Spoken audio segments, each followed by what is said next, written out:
My name is Deborah Hoskins, and I want to share with you what took place in my life while I was married to Rick Allen Fraizer. He is my ex. I'm no longer married to him, and thank God.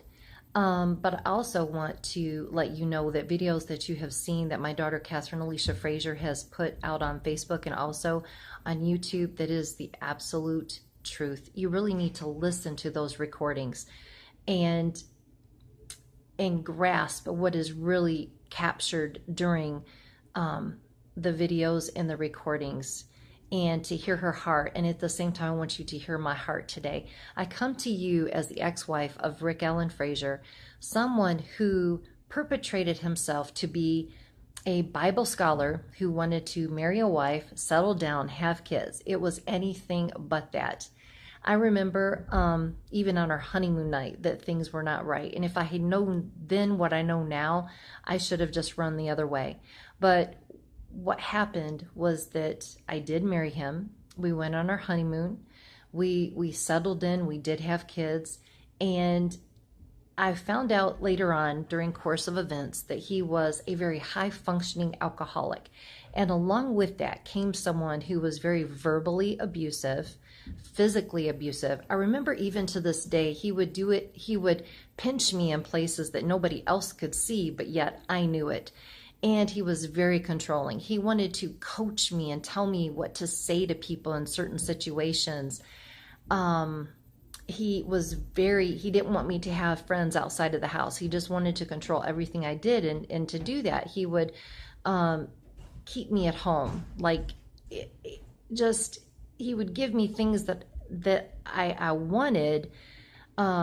Maybe it might be a trip. Maybe it might be to go shopping and get certain things. But at the same time, he always implied, I'm just going to keep you barefoot and pregnant. And he would make comments if I left the house or did certain things. Well, you just don't like to stay at home. So he really thought I would just stay at home and not enjoy life outside of it. But it was that control. And I did not know at the time that he was a closet homosexual. I thought, here I am, I'm married, I'm gonna enjoy the man of my dreams, but I was in love with the idea of being in love.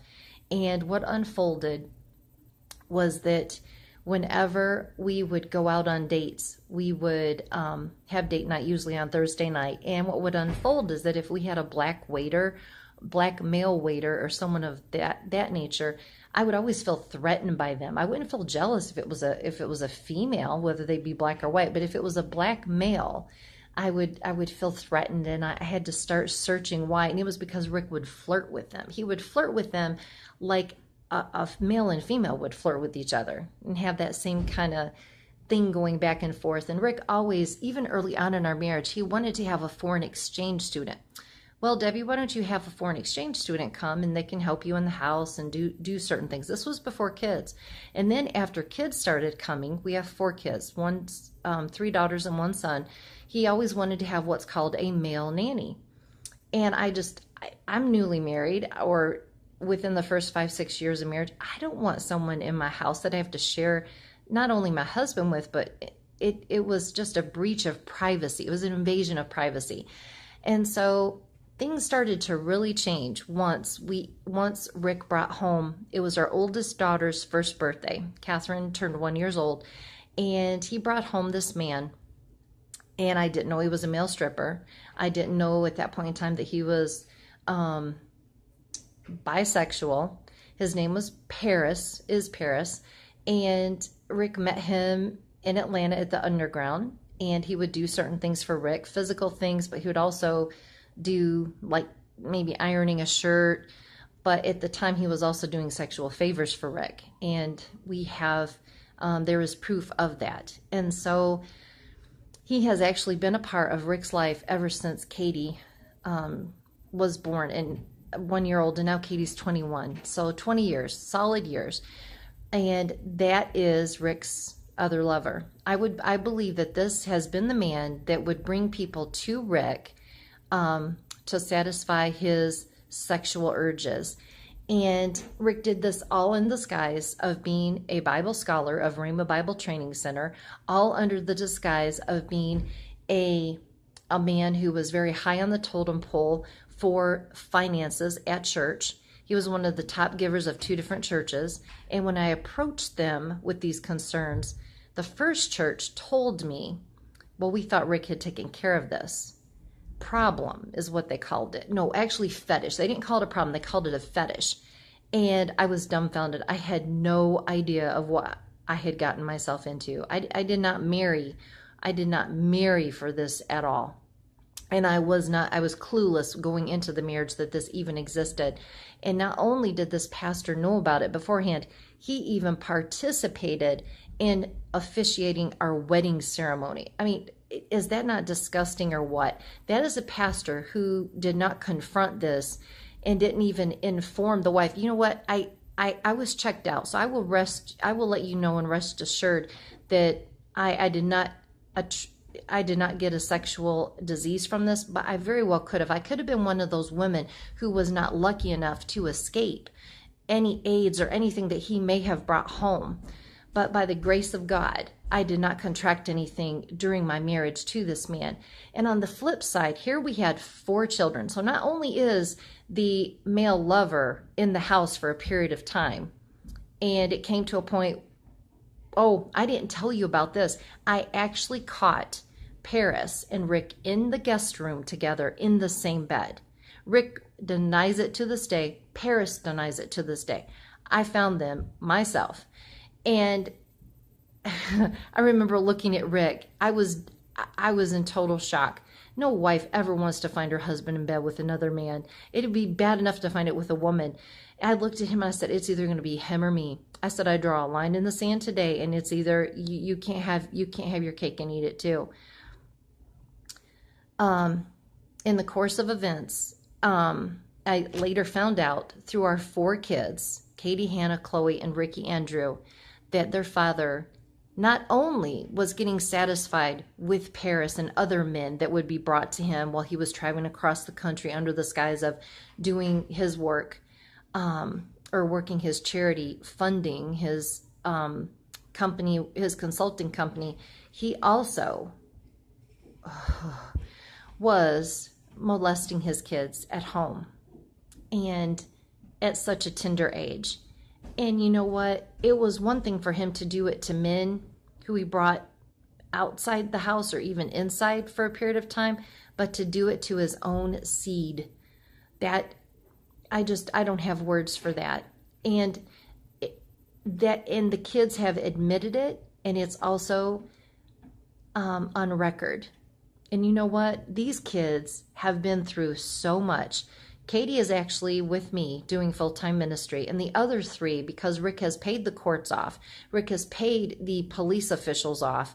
He has also paid pastors off because the pastors did not want to confront this. So in all actuality, they have actually been paid off. They chose the money of what Rick gave to the church rather than confronting him and running the risk of him leaving the church. So let's just call it we'll just call a spade a spade. And even it goes back, come to find out, even further than that. When Rick was a camp counselor back in his Joy of Jesus days, before we got married, he even had molested boys that were under the age of 18. Here Rick was the camp counselor. They were entrusted to his care. These are moms and dads who, you know what, I want to send my child to camp for a week or 2 and let them enjoy that that life. That just where they don't have to have a concern about anything. And what happened was that Rick's sexual indiscretions, his heinous acts of sexuality, were perpetrated on these boys who, many of them had already come from broken homes. And here he satisfied his lustful desires by taking advantage of them.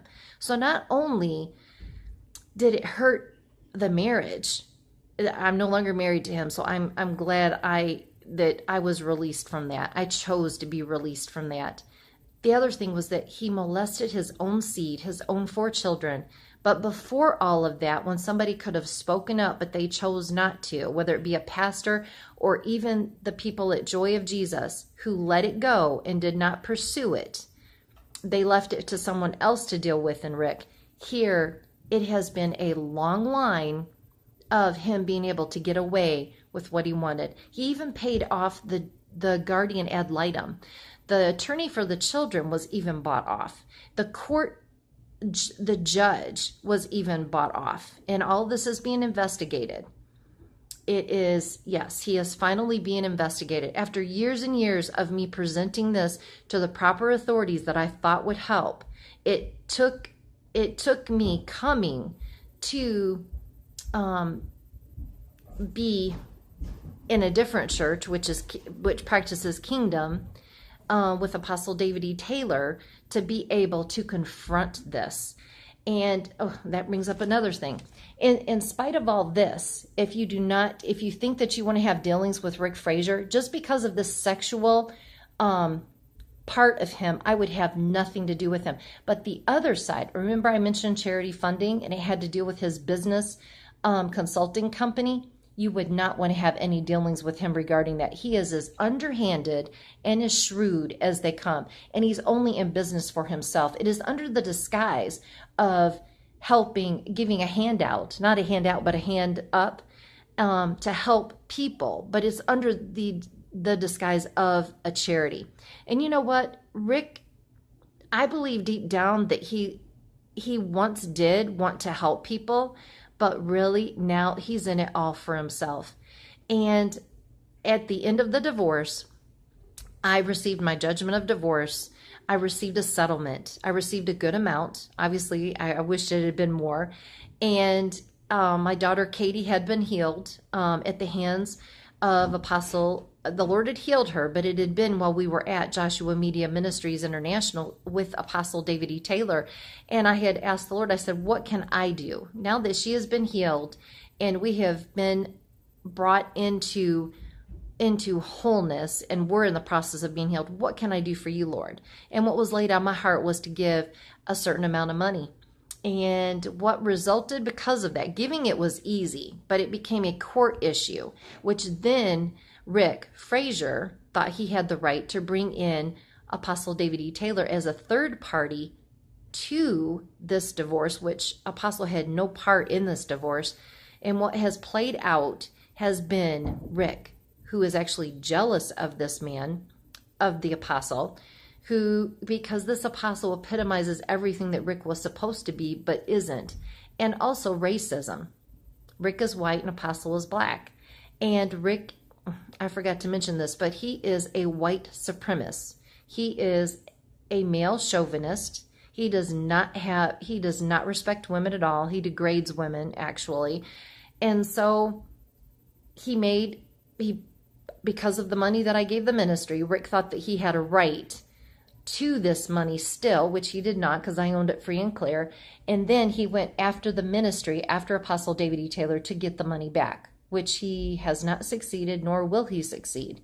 But because of this, what has been uncovered, the very thing that Rick has accused Apostle of, which Apostle has, his reputation is free and clear. He is a man of such integrity. You know what? Anyone can come, people can come and look at the books at JMMI, and they will find that those books are in the free and the clear, and that they are kept in order. I want to challenge you to go to Rick Allen Fraizer's books and see how he keeps his financial records, what is missing, what money is being put in offshore bank accounts, what money, the percentage of money that is coming into a ministry, and what percentage Rick is getting. And you will see that that he did things and arranged things this way so that he could live that highfalutin lifestyle. And it was all because of Rick's pride, his selfishness, his jealousy, him wanting to feed the sexual demon inside of him, and he never got satisfied. He didn't get satisfied with the boys at Joy of Jesus. He didn't get satisfied with his own 4 children. He did not get satisfied with the men in the workplace who he even tried to give money for if they would give him sexual favors. It is by no means a fetish. We'll call it what it is. It is someone who is a homosexual who never dealt with the truth, never admitted the truth to themselves, and did everything that they possibly could to save their reputation. While innocent bystanders were in his wake. In other words, he paid hush money. He paid hush money to many different people. Even while I filed for divorce, oh my gosh, I forgot this. Not only did I find out that he had invested money with a gentleman in an overseas, and didn't even tell me. We were married at the time, didn't even tell me that he was going to do that. That's not even the worst of it. What was so bad was that Rick Fraizer had a sexual harassment case filed against him 3 months before I even filed for divorce. And all of this and being said and done, I truly believe that he married me for children. He thought that I would just keep my mouth shut and not do anything, that he would just badger me, beat me down, and that I would never speak up against him. And you know what? I don't hate him. I actually feel sorry for him.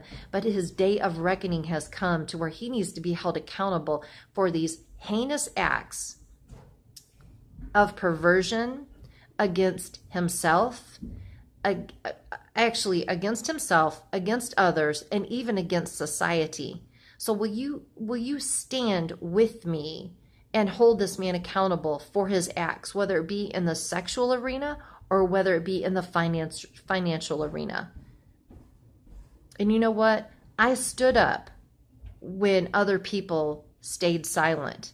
And those of you who have been silent because you were afraid to go up against him, now is your time to come forth and to share the knowledge and the information that you have so that justice can be brought forth in this situation.